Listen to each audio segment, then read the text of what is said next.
sini saya akan menjelaskan pengertian tentang pajak pertambahan nilai atau sering kita kenal dengan singkatan PPN.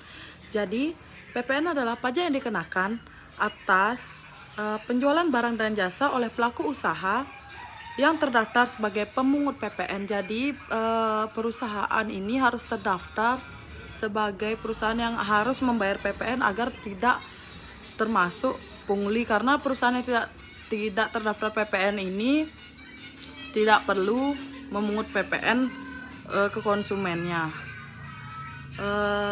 PPN merupakan pajak tidak langsung yang dibebankan kepada konsumen pada akhir pembayaran. Selanjutnya ada objek PPN, di mana objek PPN ini terdiri dari dua, yaitu barang dan jasa, di mana barang kena pajak yang harus ditambah PPN itu seperti yang kita sering lakukan, yaitu membeli baju di sebuah toko, mungkin H&M, Uniqlo, pasti di struktur akhirnya itu kita akan ditambahkan pajak pertambahan nilai sebesar 11%. Contoh selanjutnya mungkin saat kita sering kita beli, yaitu gacoan, dimana gacoan juga menambah PPN di belanjaan kita. Terus jasa kena pajak, dimana jasa kena pajak ini contohnya seperti jasa antar atau jasa asuransi. Selanjutnya tarif PPN, di mana menurut pasal 7 Undang-Undang Nomor 7 Tahun 2021 tentang Harmonisasi Peraturan Perpajakan atau UU HPP, tarif PPN sebesar 11%. Lalu terdapat beberapa barang dan jasa yang dikenakan tarif 0% atau dikenakan tarif khusus atau tarif istimewa.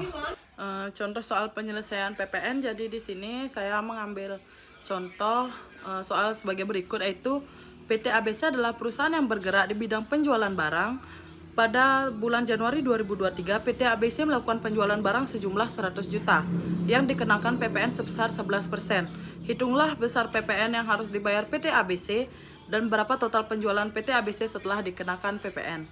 Jadi di sini PPN yang harus dibayarkan PT ABC adalah 11% dan dikali penghasilan yang telah diterima, yaitu 100 juta. Jadi 11% dikali 100 juta, 11% dikali 100 juta itu 11 juta.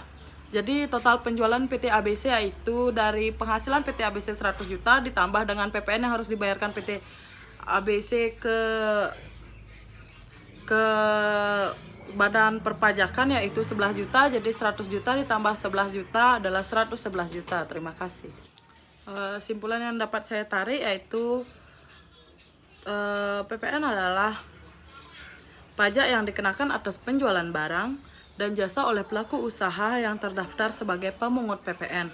Besar PPN yang sekarang diterapkan yaitu sebesar 11% dari hasil penjualan, dan terdapat barang dan jasa yang dikenakan PPN dengan tarif khusus. Terima kasih.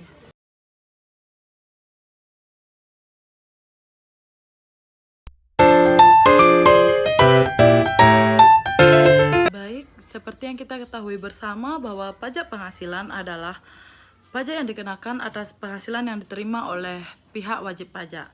Jadi, PPH terdiri dari beberapa jenis, yang salah satunya adalah PPH 2126. Di mana PPH 2126 adalah pajak yang dikenakan atas penghasilan yang diterima oleh pegawai atau karyawan. Baik, selanjutnya mengenai objek PPH 21 dan 26, di mana objek PPH 2126 adalah penghasilan yang diterima oleh pegawai atau karyawan dari perusahaan dan pemberi kerja tertentu. Jadi penghasilan yang termasuk dalam objek PPH 2126 ini antara lain gaji, tunjangan bonus, insentif, dan fasilitas lainnya yang diterima oleh pegawai atau karyawan. Nah, tarif PPH 21 dan 26 ini tergantung pada besarnya penghasilan yang diterima oleh pegawai atau karyawan. Tarif PPH 2126 yang berlaku saat ini sebagai berikut. Penghasilan hingga 50 juta per tahun dikenakan tarif 5%. Yang kedua, penghasilan di atas 50 juta hingga 250 juta per tahun dikenakan 15%. Penghasilan di atas 250 juta hingga 500 juta per tahun 25%.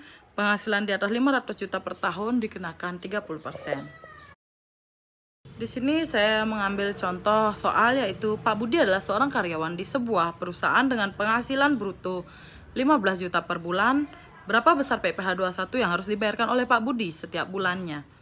Jadi di sini kita harus analisis PTKP untuk karyawan yang belum menikah adalah 54 juta per tahun atau sekitar 4,5 juta per bulan. Penghasilan neto Pak Budi adalah 10 juta dikurang 4,5 juta yang tadi sebagai PTKP dia belum nikah, yaitu 5,5 juta. Langkah kedua, tentukan tarif PPh 21 yang berlaku untuk penghasilan Pak Budi. Karena penghasilan Pak Budi di bawah 50 juta per tahun, maka tarif PPh 21 yang berlaku adalah 5%. Di mana 5% dikali 5,5 juta sebagai penghasilan bersih Pak Budi yaitu 275.000. Jadi Pak Budi terkenal PPh sebesar 275.000.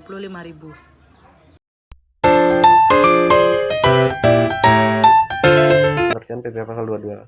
PPh pasal 22 atau pajak penghasilan pasal 22 dikenakan kepada badan-badan usaha tertentu, baik milik pemerintah maupun swasta yang melakukan kegiatan perdagangan ekspor, impor, dan reimpor. Menurut Undang-Undang Pajak Penghasilan Nomor 36 Tahun 2008, pajak penghasilan pasal 22 adalah bentuk pemotongan atau pemungutan pajak yang dilakukan satu pihak terhadap wajib pajak dan berkaitan dengan kegiatan perdagangan barang. Mengingat sangat bervariasi objek pemungut dan bahan tarifnya, ketentuan PPh pasal 22 relatif lebih rumit dibandingkan dengan PPh lainnya, seperti PPh 21 atau PPh 23. Pada umumnya, PPh pasal 22 dikenakan terhadap perdagangan barang yang dianggap menguntungkan, sehingga baik penjual maupun pembelinya dapat menerima keuntungan dari perdagangan tersebut. Karena itulah, PPh pasal 22 dapat dikenakan baik saat penjualan maupun pembelian.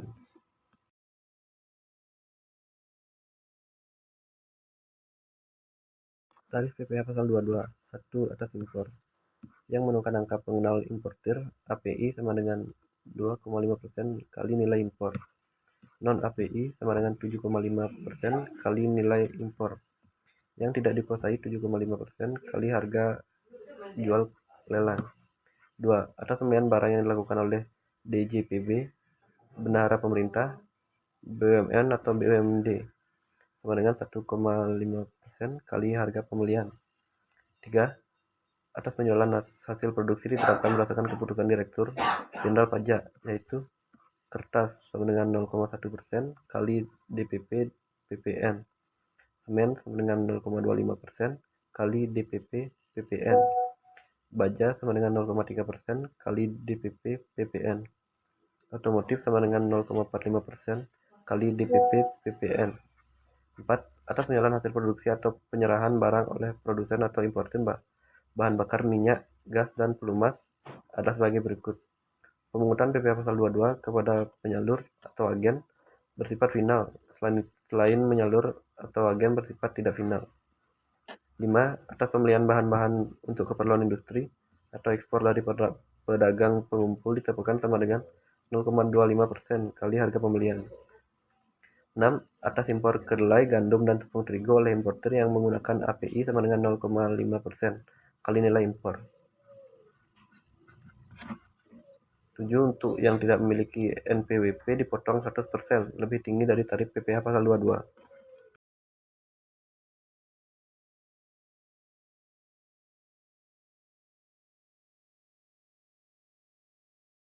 Pembayaran PPh pasal 22. PPh pasal 22 adalah cicilan PPh pada tahun berjalan.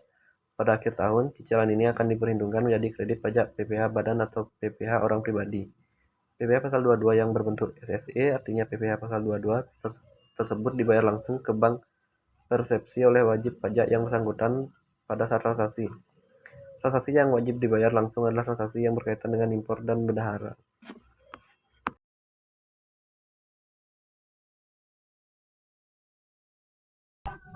Selamat pagi Bu Prita, perkenalkan nama saya Nita Ayu Priyaswari, saya absen 6. Di sini saya akan melanjutkan memaparkan materi mengenai PPh pasal 23.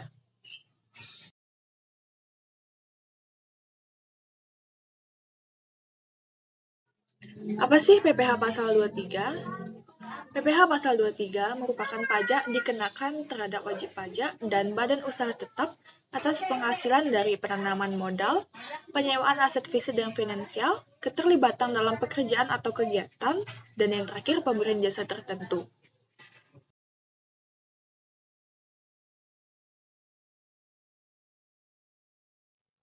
Subjek pemotongan PPh pasal 23 itu bisa badan pemerintah, penyelenggara kegiatan, perwakilan perusahaan luar negeri, subjek pajak dalam negeri, badan usaha tetap, dan yang terakhir, orang pribadi sebagai WP yang ditunjuk oleh KPP. Pada dasarnya, yang bisa memotong itu adalah subjek pajaknya, orang pribadi tidak bisa. Dan jika kalian bertransaksi dengan orang pribadi, hanya orang pribadi yang ditunjuk oleh KPP.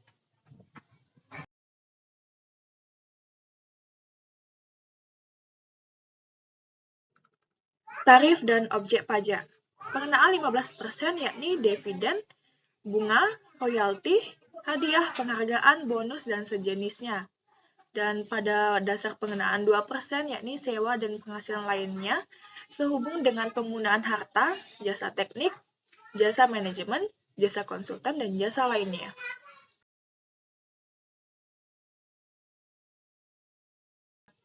Dasar penghasilan yang dipotong. Yang pertama, badan dalam negeri atau badan usaha tetap atas active income. Active income itu apa saja? Yakni seperti hadiah atau penghargaan.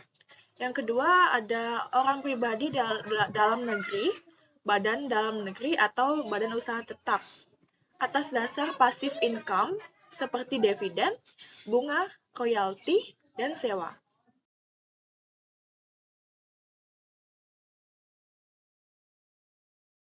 Selanjutnya, saat terutang PPh pasal 23, waktu penyetoran dan pelaporannya.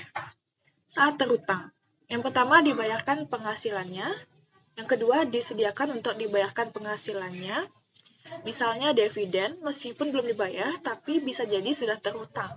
Yang ketiga jatuh tempo pembayaran penghasilan yang bersangkutan. Waktu penyetoran dan pelaporannya apa saja? Yang pertama yakni batas waktu pembayaran atau setoran pajak adalah tanggal 10 bulan berikutnya.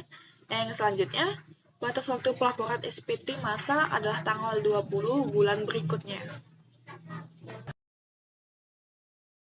Soalnya, semisal rumah makan Selera Istimewa membayar royalti atas pemakaian merek ayam goreng Bu Suharti sebesar 25 juta rupiah.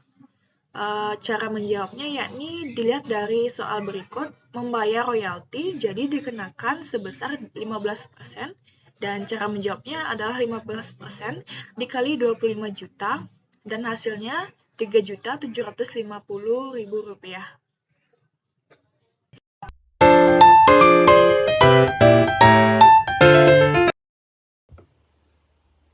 Baik, di sini saya akan melanjutkan materi tentang PPh badan. Yang pertama ada subjek pajak. Subjek pajak badan ada dua. Yang pertama adalah subjek pajak dalam negeri, didirikan atau bertempat kedudukan di Indonesia. Yang kedua, subjek pajak luar negeri, tidak didirikan atau bertempat kedudukan di Indonesia. Ada BUT dan non-BUT.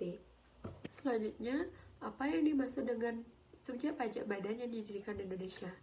Yang pertama ada berdasarkan ketentuan perundang-undangan di Indonesia.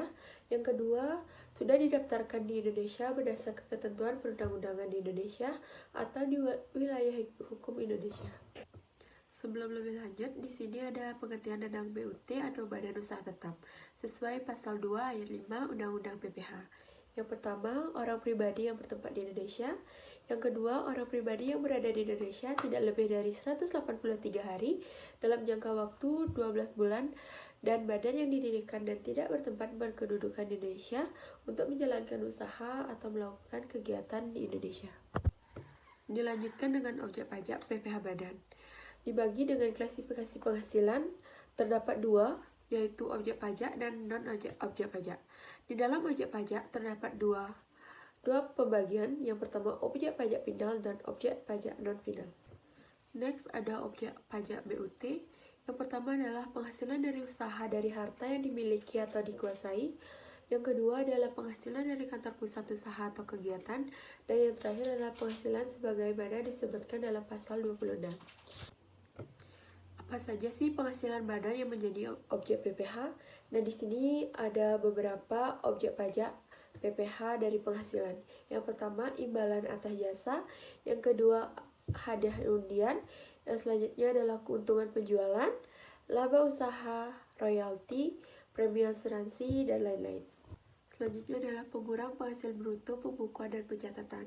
Wajib pajak orang pribadi yang melakukan kegiatan usaha atau pekerjaan bebas dan wajib pajak badan di Indonesia wajib menyelenggarakan pembukuan.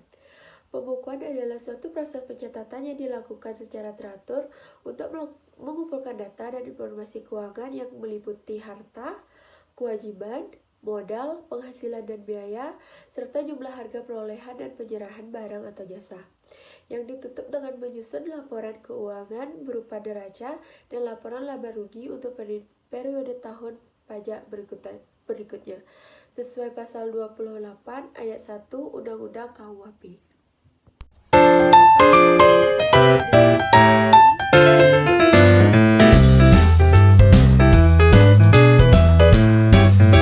Di sini, saya akan melanjutkan materi PPh Badan dan PPh 25.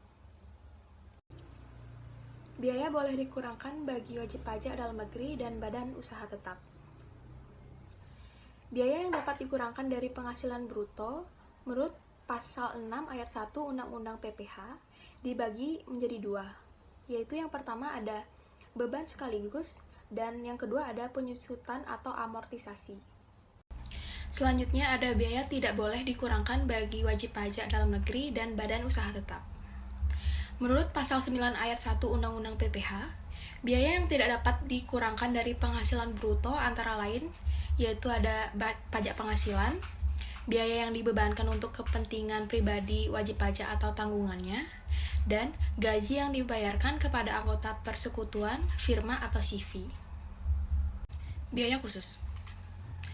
Adapun biaya khusus yang ada dalam PPh Badan dan PPh 25, yakni yang pertama ada natura dan kenikmatan, yang kedua ada biaya terkait handphone dan sedan, yang ketiga ada sumbangan, yang keempat ada dana cadangan usaha tertentu, yang kelima ada bunga pinjaman, yang keenam ada debt to equity ratio, yang ketujuh ada pinjaman tanpa bunga, yang ke-8 ada software, yang ke-9 ada PBB, yang ke-10 ada promosi, yang ke-11 ada entertainment, yang ke-12 ada biaya pengembangan tanaman industri dan pemeliharaan ternak, dan yang terakhir yaitu biaya lain terkait final dan bukan objek. Selanjutnya ada biaya lain yang tidak dapat dikurangkan. Ini merupakan bagian dari biaya lain yang tidak dapat dikurangkan. Biaya-biaya lain yang tidak dapat dikurangkan dari penghasilan bruto ada 4, yakni yang pertama ada pajak masukan atas perolehan BKP atau JKP, yang kedua, biaya-biaya untuk mendapatkan, menagih, dan memelihara penghasilan, yang ketiga, kerugian dari harta atau uang, dan yang terakhir yaitu pajak penghasilan yang ditanggung pemberi kerja. Selanjutnya ada penyusutan dan amortisasi. Perbedaan antara penyusutan dan amortisasi. Penyusutan adalah biaya atas pengeluaran untuk pembelian, pendirian, penambahan, perbaikan, atau perubahan harta berwujud kecuali tanah. Sedangkan amortisasi adalah biaya atas pengeluaran untuk memperoleh harta tak berwujud dan pengeluaran lainnya termasuk biaya perpanjangan hak guna bangunan, hak guna usaha, dan hak pakai. Dan di samping merupakan contoh soal dari PPh Badan dan PPh 25 beserta jawabannya. Audio Jungle.